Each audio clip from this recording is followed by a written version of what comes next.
Hello everyone, तो स्वागत है आप लोगों का हमारी यूट्यूब चैनल में। आज हम देखेंगे नर्सिंग के इम्पोर्टेंट एमसीक्यू इम्पोर्टेंट क्वेश्चन।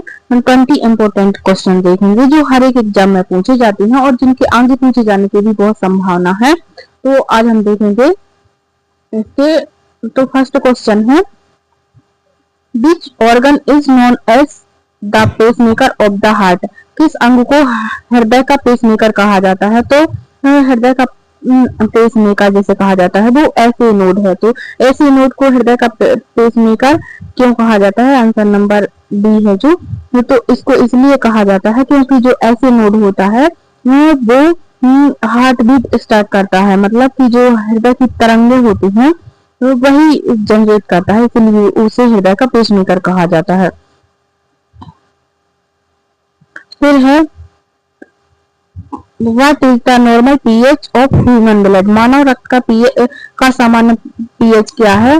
तो इसका आंसर है आंसर नंबर सी 7.35 टू 7.45। तो ये ह्यूमन रक्त का नॉर्मल पीएच होता है। ठीक है। फिर है next question, deficiency of vitamin C cause this disease. Vitamin C की कमी से कौन सा रोग होता है? तो इसका आंसर है आंसर नंबर सी स्कर्वी। तो मतलब विटामिन सी की कमी से स्कर्वी रोग होता है। ठीक है। फिर है, what is the standard duration of the neonatal period. नवजात शिशु अवधि की मानक अवधि क्या है? तो न्यूनेटल पीरियड जो होता है उसका ड्यूरेशन कितना होता है? First 28 days.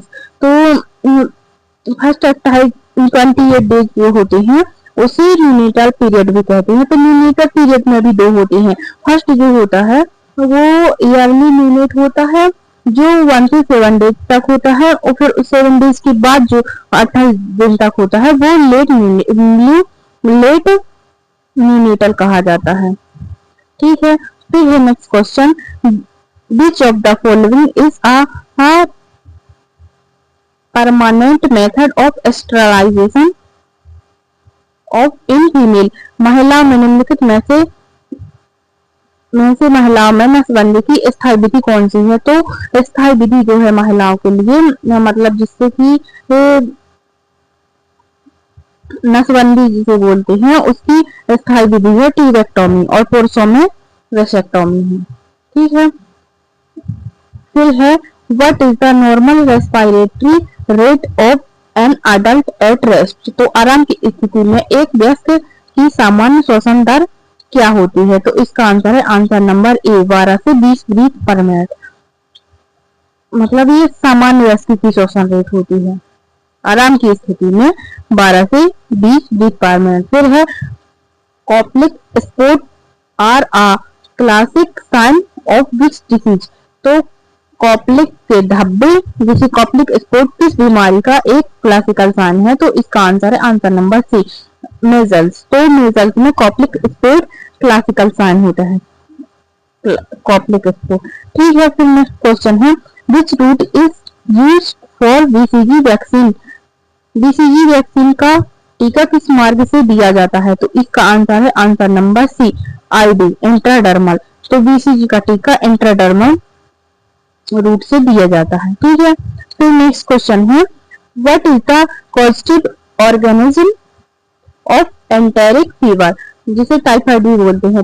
Enteric fever typhoid का कारण बनने वाला जीव कौन सा है? तो टाइफाइड जो होता है साल्मोनेला टाइफी वायरस के कारण होता है, मतलब वायरस के कारण होता है। वो बैक्टीरिया होता है, सॉरी बैक्टीरिया होता है जो साल्मोनेला टाइफी होता है जिससे टाइफाइड होता है। ठीक है। फिर है, total volume of cerebrospinal fluid जिसे सीएसएफ भी बोलते हैं इन अडल्ट इन अप्रोक्सीमेटली। तो एक वयस्क में सेरेब्रोस्पाइनल फ्लूइड की कुल मात्रा लगभग कितनी होती है? तो इसका आंसर है आंसर नंबर बी 150 ml। तो जो सीएसएफ फ्लूइड होता है अडल्ट में इसकी मात्रा 150 ml होती है। फिर है, which blood vessels carries oxygenated blood from the placenta to the foetus. कौन सी रक्त वाहिका प्लेसेंटा से भ्रूण तक ऑक्सीजन युक्त रक्त लेकर जाती है? तो इसका आंसर है अम्बिलाइकल वेन। अम्बिलाइकल वेन होती है जो प्लेसेंटा से भ्रूण तक ऑक्सीजन लेकर जाती है, और जो अम्बिलाइकल आर्टरी होती है वो भ्रूण से प्लेसेंटा तक डीऑक्सीजनेटेड ब्लड लेकर जाती है। ठीक है, फिर है what is the primary hormone responsible for milk ejection let down reflex। दूध के निष्कासन के लिए मुख्य रूप से कौन सा हार्मोन जिम्मेदार है? तो इसका आंसर है ऑक्सीटोसिन। तो जो दूध का निष्कासन होता है जिसे एजेक्शन बोलते हैं, तो इसके लिए ऑक्सीटोसिन होता है, जबकि दूध को बनाने के लिए जिसे प्रोडक्शन बोलते हैं, तो दूध के प्रोडक्शन के लिए प्रोलैक्टिन होता है। ठीक है, फिर नेक्स्ट क्वेश्चन है इन a patient with increased intracranial pressure which clinical sign is part of the Cushing triad। तो इंट्राक्रेनियल प्रेशर बढ़ने पर कौन सा नैदानिक लक्षण कुशिंग ट्रायड का हिस्सा है? तो इसका आंसर है answer number B bradycardia, hypertension, irregular respiration. तो ये इंट्राक्रेनियल प्रेशर बढ़ने का कुशिंग ट्रायड है। मतलब कि अगर किसी का इंट्राक्रेनियल प्रेशर बढ़ा होगा, आईसीपी बढ़ा होगा, तो इसमें ये तीन साइन जरूर दिखेंगे, ब्रेडिकार्डिया और हाइपरटेंशन एंड इरेगुलर रेस्पिरेशन।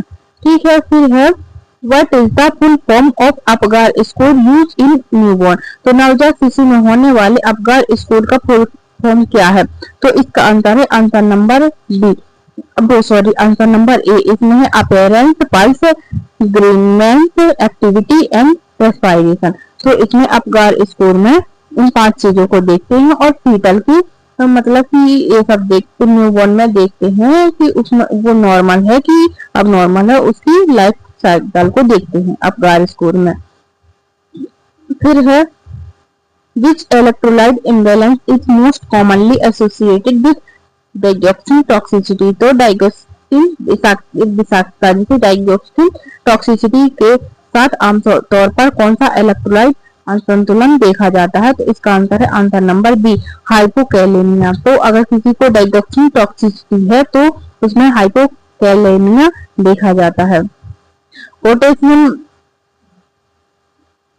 मतलब इसमें क्या होता है कि अगर पोटेशियम का स्तर कम होगा तो उसमें डाइगोक्सिन टॉक्सिसिटी होने की चांस ज्यादा रहते हैं। फिर है what is the compression to ventilation ratio for adult CPR with 2 rescuers. 2 बचाव कर्मियों 2 रेस्पियर द्वारा बेस्ट सीपीआर के लिए कंप्रेशन और वेंटिलेशन का अनुपात क्या है? तो इसका आंसर है आंसर नंबर बी 30:2। तो अडल्ट में अगर 1 रेस्पियर है, तो अगर 2 रेस्पियर हैं तो फिर भी 30:2 ही रहेगा, लेकिन चाइल्ड में अगर 1 रेस्पियर है तो 30:2 रहेगा, अगर 2 रेस्पियर है तो 15:2 रहेगा, और लेकिन न्यूबॉर्न जो होता है उसमें 3:1 रहता है, तो 3 बार कंप्रेशन 1 बार ब्रीथ है। ठीक है, फिर है विच of the following is an example of life attenuated vaccine. तो निम्नलिखित में से कौन सा लाइफ एटीन्यूएटेड जीवित कमजोर टीके का उदाहरण है? तो इसका आंसर है answer number C MMR measles, mumps, rubella. तो ये लाइव वैक्सीन है। ठीक है, फिर है the irregular involuntary wave like contraction of the gastrointestinal tract are called. तो जो जीआई ट्रैक्ट के नियमित अनैच्छिक तरंग जैसे संकुचन को क्या कहा जाता है? तो जिसे इसे पेरिस्टाल्सिस बोलते हैं, पेरिस्टाल्सिस मूवमेंट। तो इसमें क्या होता है कि ये नॉर्मल कंडीशन है कि जब हमारा खाना पचता है तो वो पेरिस्टाल्सिस मूवमेंट के थ्रू धीरे धीरे करके आगे पास आउट होता है और वो आगे निकल जाता है, जिसे फीसिस कहते हैं। ठीक है, फिर है which position is most suitable for a patient immediately after a lumbar puncture. तो लंबर पंचर के तुरंत बाद मरीज के लिए कौन सी पोजीशन सबसे उपयुक्त होती है? तो इसका आंसर है answer number C flat supine position. तो फ्लैट सुपाइन पोजीशन क्यों दी जाती है? जैसे कि किसी का लंबर पंचर हुआ है, जो पीछे से करते, पीछे से स्पाइनल कॉर्ड से मतलब लंबर पंचर करते हैं, तो अगर उसे सुपाइन पोजीशन नहीं देंगे तो वहां से फ्लूइड का लीकेज होता रहता है, इसलिए उसे फ्लैट सुपाइन पोजीशन देते हैं, जिससे कि वहां पे प्रेशर बनता है और लीकेज होने के चांस कम हो जाते हैं। ठीक है, फिर next question, what is the antidote for heparin overdose. तो हेपेरिन ओवरडोज के लिए एंटीडोट क्या है, तो इसका आंसर है answer number B, protamine sulphate. तो हेपेरिन का एंटीडोट प्रोटामाइन सल्फेट है, बल्कि वारफेरिन का एंटीडोट है विटामिन के। ठीक है, तो ये थे हमारे 20 इम्पोर्टेंट एमसीक्यू क्वेश्चन। तो आशा करती हूँ आपको वीडियो अच्छी लगे। अगर हमारी वीडियो अच्छी लगे तो वीडियो को लाइक कीजिए, चैनल को सब्सक्राइब कीजिए, ताकि अच्छी अच्छी वीडियो आती रहे। धन्यवाद।